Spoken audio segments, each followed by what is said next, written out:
It's about time we talk about that need for speed. You see, some things have changed. Actually, quite a lot has changed, and there's more changes to come. So I kind of wanted to wrap it all into one video and let you know why I'm on full Hopium. This is once again where my insider, my analyst cap comes on and YouTuber brain comes out. And this all points to something that is significant that is happening to EA, not just Need for Speed, but EA as a whole in the next few months. Remember the Saudi buyout deal that's supposed to happen some point in the future? That future is months away. This aim is actually to complete by mid-2026. When it was first announced, it sounded like it was going to be in the distant past in the future, but that's not the case. This shit is happening really soon. I think all the confusion comes from the stupid jargon that Americans use in terms of money. For example, they said the deal is going to close before the 2027 fiscal year ends, which is June 2026. Apparently, EA stressed multiple times that the Saudi deal is not going to alter their path, their direction, that the people in charge now will remain in charge. And again, whether to believe that or not is one thing. So to get you all caught up, this is probably one of the most significant changes that has happened since the last time we spoke. Vince Zampella.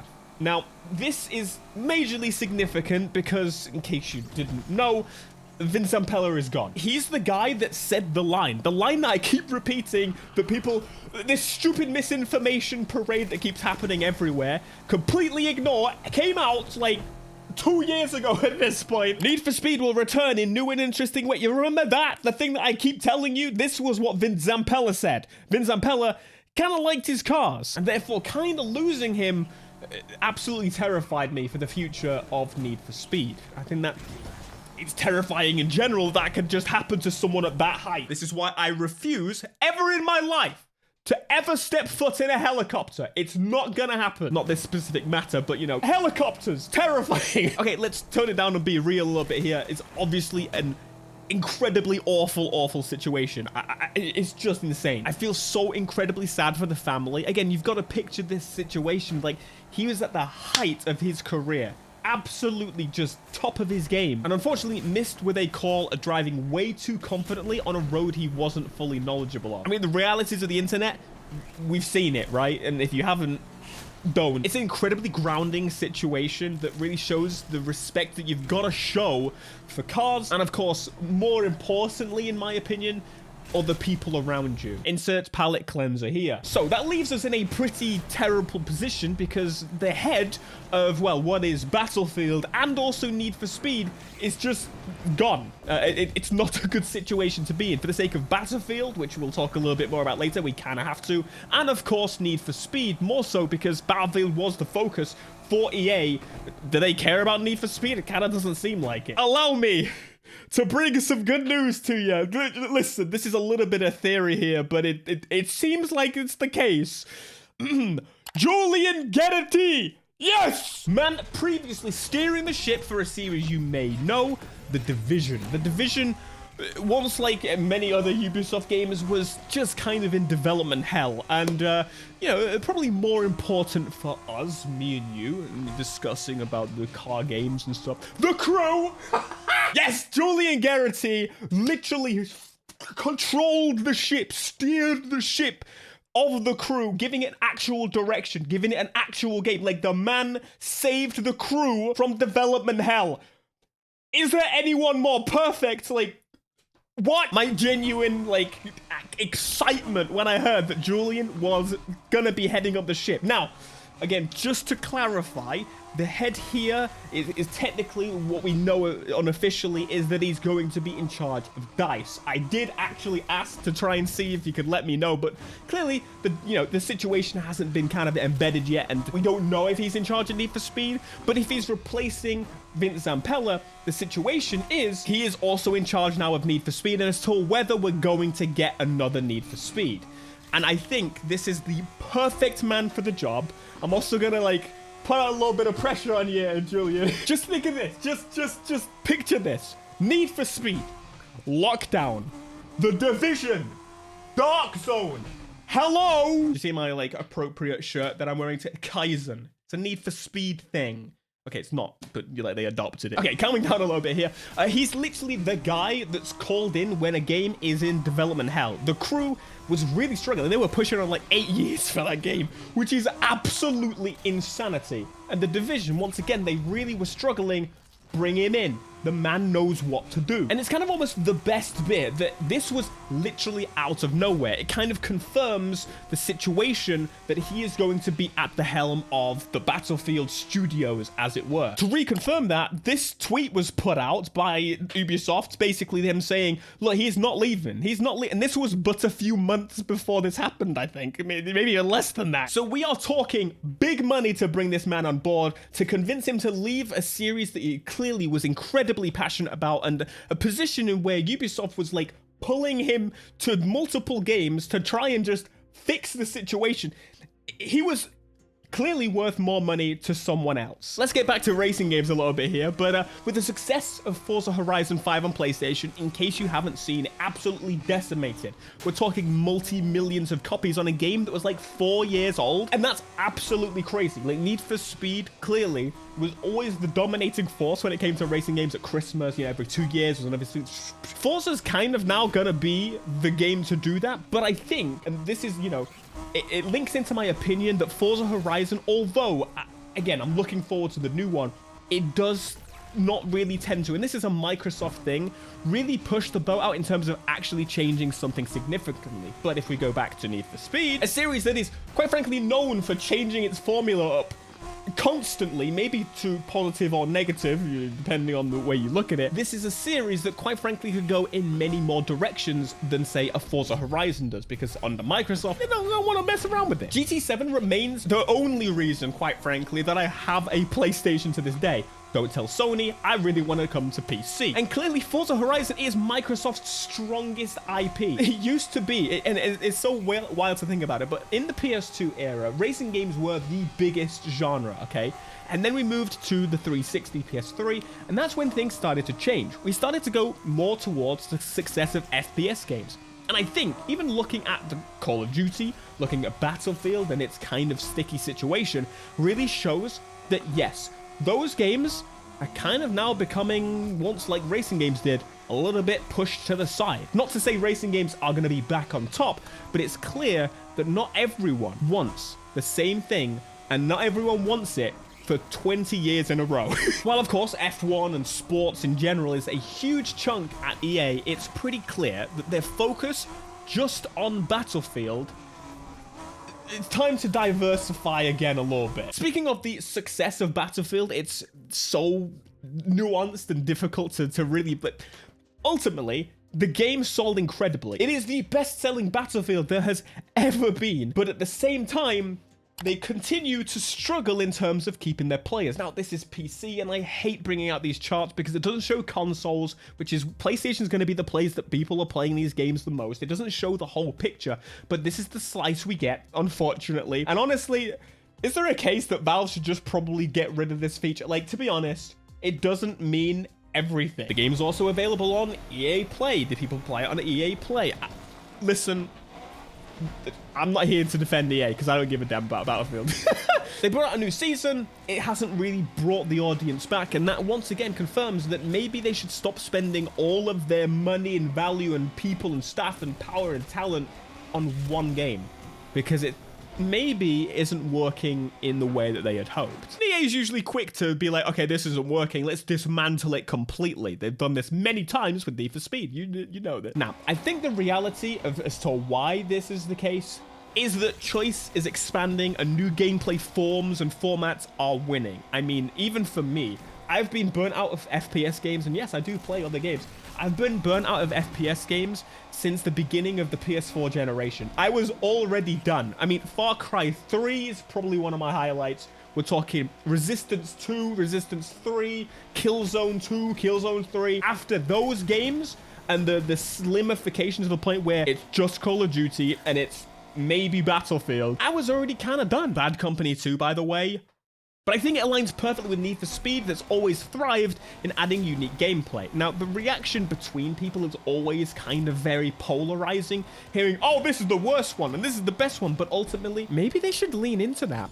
Forza clearly doesn't want to change its idea, and that's fine.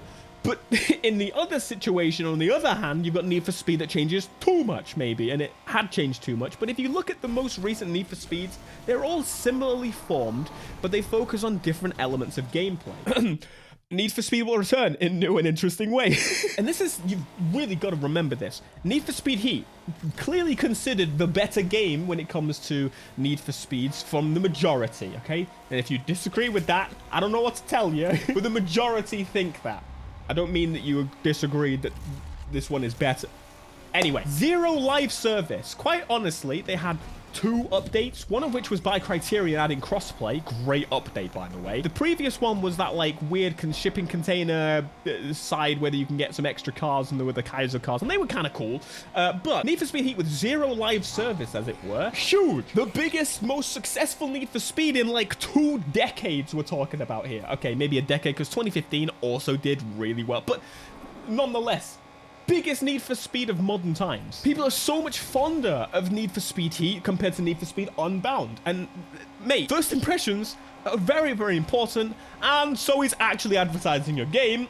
That's another topic entirely. So right now we know that Criterion is stuck on Battlefield, and they're in the crunch of the next season or the next content that's coming, but they were focused on the campaign side of things and did, you know, most of the handling and the vehicles and the car related stuff, because that's, I mean, they got some of the best team in the world. These people can make body kits I've never seen, and they're working on tanks. Anyway, the reason they're doing the story is because the dedicated studio for that was closed. And Criterion, well, they actually did a lot of the special stuff that, you know, 2015 when they had the like cars rendered in the scene, but the people were in the, that stuff, that was all done, like, headed up by Criterion themselves. And of course, they just released Need for Speed, not the best campaign, but they have the tech and the know-how to actually make a campaign somewhat work. And so they got thrown the campaign. But, yeah, that kind of leaves the question, are they still working on a campaign? Are they really making a campaign for the next game? Like, what's going on here? EA can't still be on the mindset of making these games every year. There's just, it's just... no. But it's pretty obvious that the changing of the situation with Vince Ampella and the changing of the head of Battlefield Studios and the direction and really struggling to scrape together the mass amount of content that's kind of required to keep up against the competition. That, and also the buyout deal from the Saudis, it's pretty clear that they're trying to just wait it out a little bit, keep it as going as best they can, and not make any drastic decisions as of yet, because if you rock the boat and then the Saudis go, mate, what the hell's going on here? This is all not working, and rip it apart, that wouldn't be good either. I do want to quickly touch upon, once again, the Saudi deal, because it is so significantly important. And again, I mentioned the deal is closing in a matter of months, which is absolutely wild. So there's no concrete intent, but the advantage here with private ownership of the EA, they no longer have to cater towards that like short-term mindset. So me and you want more money as much and quickly as possible, right? That's the way the world works. You would love more money, I would love more money. And so think about when, for example, you or me or someone with lots of money put some money into EA. They do so for one reason and one reason only, and this is the only reason business exists. I don't need to explain the system to you, but people want to make money. And if I put money into your company and I don't see returns, I'm going to be angry because my money has been taken. They want to see stuff moving upwards, always upwards. More sales, more stuff, more, AI, more. Every month, every quarter, every year, I need to see my shit double. Okay, you get the point. Now, this technically used to work when games were constantly being more adoption every year, every single year, a new Need for Speed, every single year, a new Call of Duty, every single...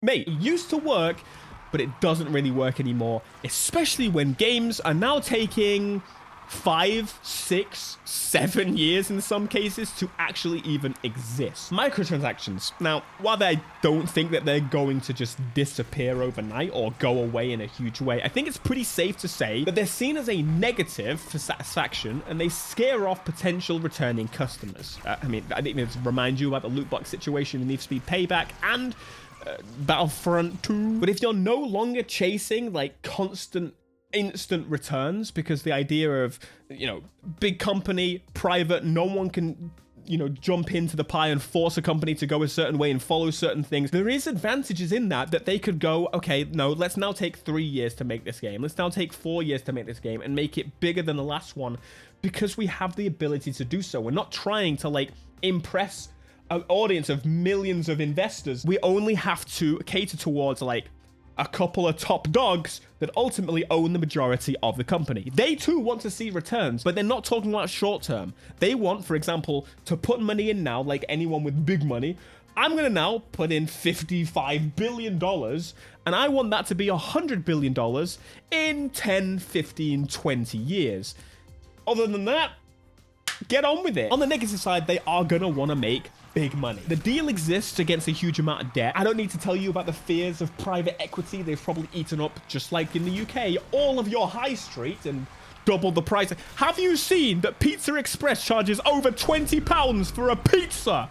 What do you mean? But they're also not afraid to cut costs by any measure, any means, down the line if things aren't going that way. But it's the same situation anyway, whether you're public or private. So if anything, this gives them a bit longer. But the silver lining, once again, is that the EA purchase, to our knowledge, is kind of an attempt to create a positive influence and diversify the roster of the Saudi fund. This is a big fund that essentially is built for that intent, to influence and also to diversify where the money is coming from. And this would be their first jump into gaming, as it were, in a massive, okay, not the first jump, but in this scale. I do have a whole video about the Saudi deal, and it's worth knowing as well that even Ubisoft has kind of gone that route, where majority of their big IP is now private and owned in partnership with Tencent, to where they can just keep things like inwards and let them actually build something without the crunch